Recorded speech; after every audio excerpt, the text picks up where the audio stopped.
Генерално состојбата мислам дека се подобрува со декриминализацијата затоа што бројот на постапки е намален. Во поглед на сумите кои што судот ги определува како надомесна штета, мислам дека нема голема разлика од тоа што претходно беше во кривична постапка. Оно што дополнително во граѓанска постапка е како оптеретување за тужениот се повисоките судски трошоци. Значи, генерално, бидејќи се плаќаат и судски такси, има повеќе рочишта, рочиштата се поскапи него во кривична постапка за клевета, генерално судските трошоци се повисоки во граѓанската постапка. И тоа е еден од проблемите на тужените во граѓански постапки. Инаку е добра работа што казни нема, значи тука само има надомесна штета во случај да се утврди постоење на клевета, меѓутоа нема казни за разлика од она што беше во кривична постапка. Сега, бидејќи спомнав во поглед на сумите кои ги определува судот, во многу случаи јас би рекол дека тие соодветно се определуваат. Значи има голем број на случаи. Сега има исклучоци од ова правило, како например што беше сумата од 50.000 евра, која што по мене е крајно несоодветна и спротивна и на праксата на Страсбург, и на економските прилики во нашата земја и така натаму, која што беше определена во случајот кога тогашниот премиер Груевски отужеше лидерот на опозицијата Заев за клевета. Сега ова одлука е укината од страна на апелациониот суд, токму заради висината на доместот на штета и да видиме како сега во повторената постапка ќе се позиционира првостепениот суд. Очекуваме одлука во тој. Останатите казни како се движат? Па не се казни, тоа се надоместоци на нематеријална штета заради повреда на чести углед. Најниските се движат, по мои сознанија, од 300 евра, 500 евра, до највисоките некаде е ова 50.000 евра, која што не е правосилна и укината, има 10.000 евра, колку што знам, која што е потврдена, случајот каде што поранешниот премиер го тужеше господинот Тото Петковски за една изјава, кое што по моје мислење и повторно ќе речам по праксата на Страсбург е превисоко определено и 10.000 евра не соодветствува на нашите економски прилики за клевета и постоечката судска пракса на определување на надоместоци на нематеријална штета, а инаку во повеќето случаи мислам дека надоместоците кои што се определуваат се соодветни. Какви се трендовите? Имаше еден период кога новинари масовно се тужеа меѓу себе, па потоа политичарите ги тужеа новинарите, па портпаролите едно време беа на удар. Значи, има ли некаква промена сега? Кој се ова највеќе како тужител, а кој највеќе е тужен? По мој согледување, значи, генерално бројот на предмети е намален, бројот на тужби е намален. На што се должи ова? Ова се должи на тоа што судот во голем број случаи основано има одбиено поднесена тужба за утврдување на клевета. Тоа по моје мислење ги дестимулира и новинарите кои што поднесуваат тужби за нивни колеги, и политичарите, и бизнисмените кои што би поднеле тужба за новинари. Така што мислам дека тоа е една од причините зошто е намален бројот. Ако зборуваме за тоа кој се јавува како тужител, трендот мислам дека генерално не е променет. Значи, структурата на тужителите, бројот е намален, меѓутоа структурата на тужителите, по моје мислење, не е променета. Повторно имаме и политичари, и бизнисмени, и други новинари, кои што тужат новинари и кои што тужат соодветно политичари. Дали има граѓански, може би, повеќе спорови за навреда и клевета? Сега се сите граѓански, значи сега немаме кривични. Меѓу обични граѓани, со социјални мрежи, Многу малку. Значи, тоа се исклучоци, да речеме, од може би 100 поднесени тужби, 2 или 3 се поднесени од страна на обични граѓани кои што тужат своји сограѓани. Значи, не граѓани може да е несоодветен термин, каде што тужителите и тужените не се јавни личности. Да. Кажи ми, значи, некои покарактеристични случаи, велиш ова екстремен случај со Груевски и Заев во однос на висината на казната која што беше изречена, еве сега апелација го враќа повторно времето. Има ли други абсурдни ситуации каде што новинари се тужени не за, можеби, неправедно, да кажам, бидејќи навреди и клевета е често термин кој што се злоупотребува Так. од страна на политичарите и изминативе години се утврди дека прагот на толеранција кај нашите политичари не соодветствува на праксата која што има во Страсбург. Значи, Так. тие се многу почувствителни и нивната душевна болка се покажа дека е многу поголема во однос на другите. Тоа што е битно, мислам дека прво имавме многу ситуации каде што не беше извршена соодветна проценка дали да се поднесе тужба. Значи, секојаш се тргнуваше од чувството на погоденост, на вреденост, индивидуалното чувство на тужителот, а не од објективните законски поставени критериуми дали во определен случај има клевета или навреда. Значи, секогаш при ваквата оценка дали да се поднесе тужба, тој што е засегнат со текстот кој што е објавен, треба да тргне од тоа дали се работи за определено прашање од јавен интерес. Значи, ако се утврди дека се работи за такво прашање од јавен интерес, бидејќи тоа е една од основите за исклучување на одговорност за клевета и навреда, треба многу предпазливо да се пристапи кон поднесувањето на тужба. Значи, во многу случаи јас ќе повторам, судот, наоѓајќи дека се работи за прашање од јавен интерес, ги одбива таквите тужби и не утврдува постоење на клевета или навреда. Инаку имало абсурдни ситуации, како например беше поднесена тужба за објавен на коментар на текст, на новинарски текст. Значи не беше за фактичките наводи во самиот текст, туку на коментар на читател на текстот кој што беше објавен. За таквите наводи од коментарот, наместо да биде евентуално ако беше утврден идентитетот, тој кој што го постирал авторот на тој коментар беше тужен новинар. Ево е само за да доловам дека и во вакви абсурдни ситуации заради индивидуалното чувство на вреденост на засегнатиот тука се поднесувале тужби за клевета. Кажи ми колку процеси во моментов? Па во моментов јас мислам дека имам некаде од прилика 40 на процеси кои што се во различни фази од судска постапка. Тие не се сите према новинари, значи тука има и према политичари. Например, има 10 постапки према портпаролот на неголемата опозициона партија СДСМ, Петре Шилев. 10 постапки има од поранешни носители и сегашни на јавни функции за негови пресконференции. И тука мислам дека некако не е направен соодветен избор на лицето кое што треба да е тужено, бидејќи портпарол на политичка партија, по моје мислење, не би требало да биде тужен како физичко лице, бидејќи тој изнесува ставови, гледишта на политичката партија која што представува. Значи, тука евентуално тужена треба да е политичката партија и законот допушта таква можност.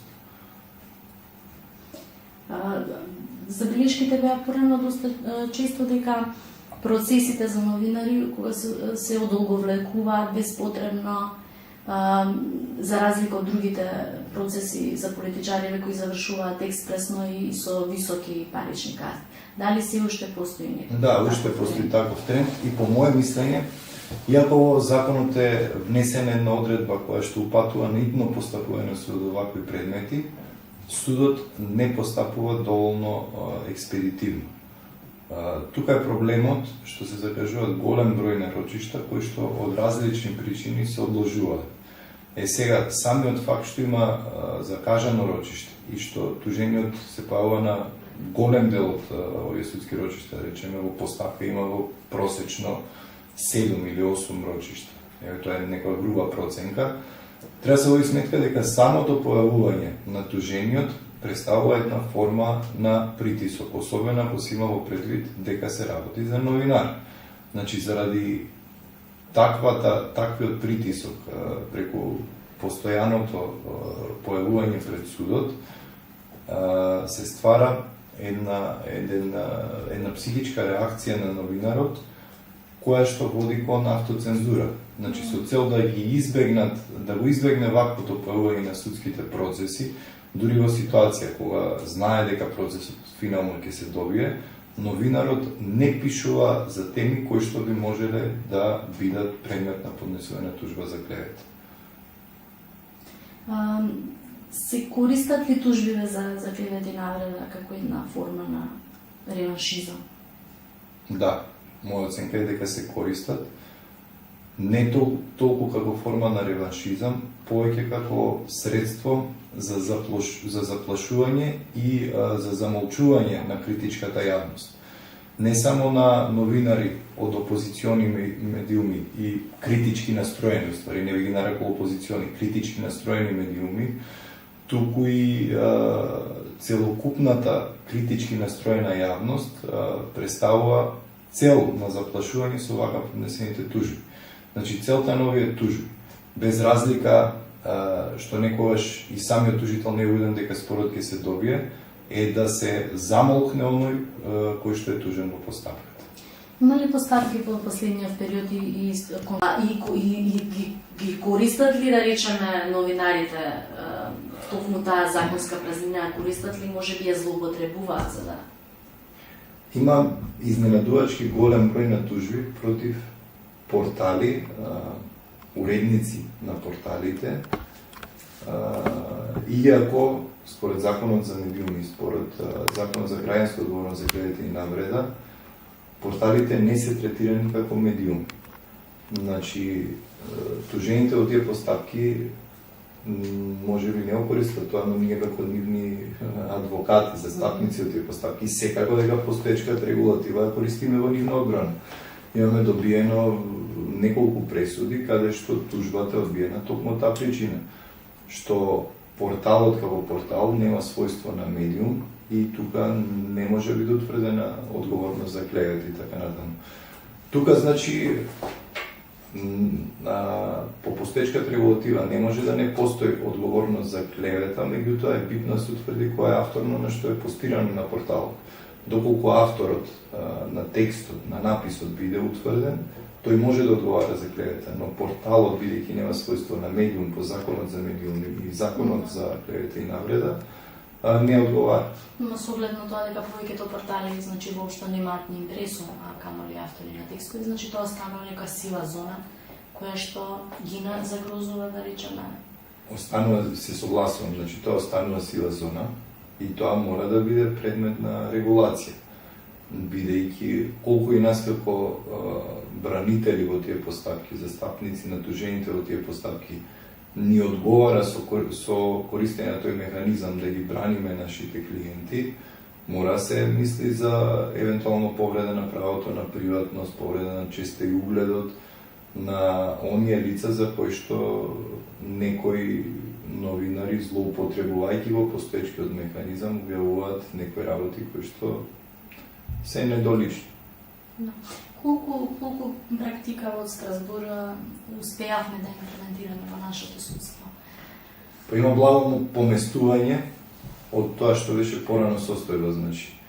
Има пресуди каде што изненадувачки добро се користи постоечката пракса од Страсбур. Од друга страна па постојат пресуди каде што и покрај тоа што судот се повикува на одлуки од Страсбур, од самата одлука во тие постапки и од начинот на кој што се користи праксата од Страсбур, е очигледно дека не се разбира зашто станува спор во соодветните одлуки од Страсбур. Значи има благо поместување, има тренд на благо поместување кон посоодветна примена на праксата од Страсбур, меѓутоа далеку сме од стандардите кои што тука треба да ги постигнеме. Значи тука фали дел обученост на оние кои што ги применуваат таа пракса од Страсбур, а во определен случај би рекол и од други причини не се применува таа пракса на Страсбур. Значи постои политички притисок во некои случаи, по мое мислење, да се донесе одлука во соодветна насока и таква одлука се носи покрај што таа е целосно спротивна со постоечката пракса на Страсбур. Да ви илустрирам, значи во спомнав случајот каде што од страна на судот беше определена 50.000 евра оштета во случај на клевета. По постоечката пракса од Страсбур во црногорски случај е заземен став дека 5.000 евра, ако се трне од економскиот стандард во Црна Гора, е превисока сума за надоместна штета за клевета. Значи таа пресуда, пред да биде донесена ваквата пресуда на нашиот суд, беше истакната во постапката. Значи судот беше запознаен со соодветната пракса од Страсбург во тој дел. И покрај тоа, првостепениот суд се одлучи да донесе одлука каде што определи висина на надомест од 50.000 евра. Се злоупотребували вештачењата за душевна болка на патничари? Па во некој случај тие презентираат такви вештачења, иако по моје мислење тоа не е потребно, бидејќи тука надоместот, висината на надоместот не се определува заради претрпената душевна болка, туку заради повреда на честа и угледот. Што значи дека ако е потребно некое вештачење во судски постапки, е потребно вештачење со кое што ќе се процени штетата на честа и угледот на индивидуата. Тоа е критериум за определување на надомест на нематеријална штета, а не душевната болка која што е претрпена од клеветата. Можеш ли да ми посочиш случај на новинар, политичар, портпарол со најголем број на тужби кои се поднеси? Портпарол убедливо Петре Шилегов, новинар, па ја би рекол новинарите од неделникот Фокус. На прво место, на второ место од Слободен печат. Колку тужби имате во моментот активно? Па еве да речеме, ти од Фокус заедно имаат некаде 20 напред. Слободен печат 7-8 по слободна праса. Од бизнисмениве? Од бизнисмениве, значи јас не застапувам бизнисмен кој што е оптужен за клевета. Немам таков случај јас. Се користи ли медиацијата? Воопшто не се користи, ниту пак во Законот за граѓанска одговорност за клевета и навреда таков механизам е воведен. Можда би требало и да се направи обид да биде воведена можност за задолжителна медиација пред како услов за иницирање на судска постапка. Значи странките пред да дојдат до суд да мора да поминат медиација како во некои други спорови што има сега во Законот за парнична постапка, па да видиме како тој механизам би функционирал. Мислиш дека тоа ќе биде тренд по наредниот период, ќе се користи повеќе? Па да, за тоа што доколку тоа зависи од способноста на медиаторите. Ако медиаторите се обучени правници, на кои што ќе ми е позната праксата на судовите, ќе знаат да ги одвратат тужителите од поднесување на тужба, со тоа што ќе им посочат примери од конкретната судска пракса, каде што тужби се одбивани. Значи, на тој начин мислам дека ќе се најде некој излезно решение во насока на евентуално извинување на тужениот или пак ќе се обесхрабрат самите тужители да поднесуваат такви тужби. Има ли македонски тужби врз оваа основа на навреди и клевета во Страсбург? Да, во моментов 2 случаи има. Тоа е случајот кај што Никола Гелевски за напишана колумна во Утрински вестник беше казнет со определена сума, беше утврдено постоење на клевета, кај што тужител беше Драган Павлович Латас. Значи, пред нашите судови тој спор правосилно заврши со утврдување на одговорност за клевета. Сега чекаме одлука од Страсбург во финална фаза. Друг таков спор е спорот кај што тужител беше Сашо Мијалков, а тужена беше уредничката на Фокус Јадранка Костовска и новинарот Владо Апостолов, кој што објавен трик за него. И тој правосилно заврши овој предмет пред нашите судови во Страсбург. Ништо ако сакаш ти да додадеш, ме да прашам, мислиш дека треба да кажем? Па мислам дека ги исцрпевме сите. Се тужи ли страдала? Многу малку. Многу малку. Имаше, мислам, ако поки 13 спаѓа во естрадата, мислам дека тој имаше некои тужби така. Да, други случаи не ми се познати и сега прашање тука и Миленко дали спаѓа во естрадата во поширока смисла. Ако спаѓа, да, тоа ше и тој цяло и како тужител и како тужен во некои постапки.